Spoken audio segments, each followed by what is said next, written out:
បាទសួស្តីបងប្អូននៅក្នុងក្រុមសិក្សានៅក្នុងមេរៀននេះខ្ញុំនឹងបញ្យល់បងប្អូនរបៀបកាត់ផ្ទៃខាងក្រោយរូបភាពហើយនឹងដូរផ្ទៃខាងក្រោយដើម្បីដាក់បែបធម្មជាតិឬក៏បែបប្លង់ណាមួយតាមយើងចង់បាន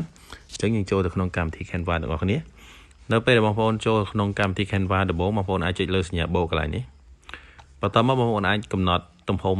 ដោយខ្លួនឯងកន្លែងនេះក៏បានឬក៏យើងអាចរើសរូបភាពនៅក្នុងទូរស័ព្ទដៃយើងបាននៅខាងក្រោមនេះ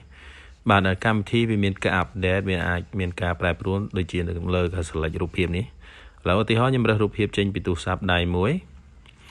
បាទយើងរើសមកហើយយើងចុចយក create ខាងលើនេះដើម្បីបង្កើតផ្ទាំងកិច្ចការមួយបន្ទាប់ពីយើងយក create មកបងប្អូនអាចចុចនៅលើ effect ខាងក្រោមនេះដើម្បីកាត់ផ្ទៃ background តែម្ដងប៉ុន្តែយើងរងចាំឲ្យវា upload ចូលសិនរងចាំឲ្យយើងចុចបានបាទចុចបានហើយយើងយករូបបាល់មកបាទនៅពេលដែលយើងដក background ហើយបងប្អូនអាចជំនួសដោយ background ផ្សេងបានបាទត្រូវរងចាំវាបន្តិចបាទវាកាត់រួចហើយយើងចុចខ្វែងកន្លែងនេះវិញមកបាទកន្លែងនេះបើសិនបើជារូបយើងនឹងជាប់នៅក្នុង background បងប្អូនចុចលើវាជាប់ហើយបងប្អូនយកពាក្យកន្លែងនេះវាលោតផ្ទាំងមកយក detach image from តែប៉ុណ្្នឹងដាក់ detach image from background ណាបាទឥឡូវយើងដករូបភាពចេញពី background មានន័យថា background ក្រោយយើងខាងនេះគឺអត់ទាន់មានរូបអីទាំងអស់អញ្ចឹងបងប្អូនចុចនៅលើ background ក្រោយនេះមកហើយបន្តមកយើងយកពាក្យថា replace យើងយកពាក្យ replace បងប្អូនអាចចូលទៅកាន់ photo នៅក្នុង stock របស់វាបានដោយយើង search ខាងលើបងប្អូនចង់បានរូបអីដាក់មួយហ្នឹងឧទាហរណ៍ខ្ញុំដាក់ nature ខ្ញុំ search រក nature គឺតាក់ទងជាមួយនឹងធម្មជាតិ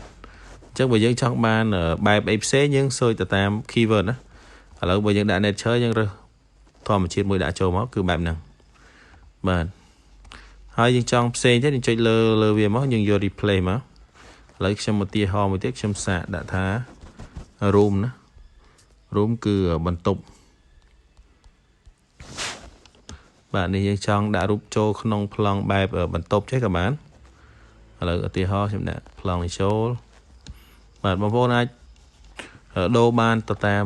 រូបដែលបងប្អូនស្រឡាញ់អញ្ចឹងសម្រាប់ការដូរគឺបែបហ្នឹងហើយមួយទៀតខ្ញុំបញ្យល់នៅលើ element បន្តិចខ្ញុំចុចនៅលើ element ខ្ញុំដាក់ gradient មួយចូលឧទាហរណ៍ខ្ញុំ search ពាក្យថា gradient បងប្អូនវាយតែអត់សូវចេះវាយតែ GR មកវាចេញឲ្យនេះ gradient មួយនេះហើយបងប្អូនយកឡើង graphic នេះមកបន្តមកបងប្អូនជ្រើសរើសយកមួយនេះបងប្អូនអាចទាញឲ្យធំបានបាទទាញឲ្យធំបែបហ្នឹងហើយនៅក្នុងរូបនេះគឺយើងអាចដូរ color បានឧទាហរណ៍ខ្ញុំដូរទៅជាពណ៌បែបស្រមោលខ្មៅយើងអាចទាញរូបនឹងឲ្យធំកាន់តែធំជាងនឹងទៀតស្រមោលនឹងជះទៅលើកាន់តែឆ្ងាយហើយគោលដៅនៃការដាក់បែបនេះភាគច្រើនគេសរសេរ quote សរសេរអក្សរខាងក្រោមហ្នឹង